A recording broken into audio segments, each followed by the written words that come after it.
ძლიერი ქარის შედეგად ხელვაჩაურში დაზარალებული მოსახლეობის პრობლემებს ადგილზე გაეცნო პარლამენტის მაჟორიტარი დეპუტატი როსტომ ხალვაში. სტიქია მუნიციპალიტეტის სხვადასხვა სოფელში 100-მდე სახლი დააზიანა, მათგან ქარმა 7 მთლიანად გადახადა სახურავი. დეპუტატის განცხადებით დაზარალებულთა მდგომარეობას სპეციალური კომისია შეისწავლის და შესაბამის დახმარებას გაუწევს.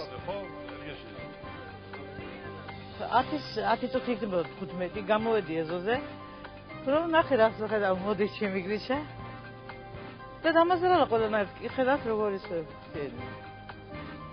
მე რა უნდა თლიანი ორცი წამომიღოთ ფლად და საბავშვოზე დაეცა მეზობლმა ხელი შემიძღეს მოვიდნენ გამეხმარენ გზაგამასწორებელს გამოყოფილია კომისია შევისწავლეს საკითხები ინფორმაცია იმოდი საკრებულოებში ყველა რწმუნებულმა იმუშავა ყველა რწმუნებულმა მოტანილია ინფორმაცია თუ რამდენი სახლია დაზიანებული და აქედან გამომდინარე ანალიზი გაკეთება ყველაფერს ჩვენ სწორად ვიცოდეთ თუ რა ზარალი გვაქვს. ფაქტურად დღესდღეობით არის დარჩენილი 3 საკრებულო მონაცემები აქვს და დარჩენილი ყველა მონაცემები გვაქვს. ესა დაახლოებით 100 სახლი.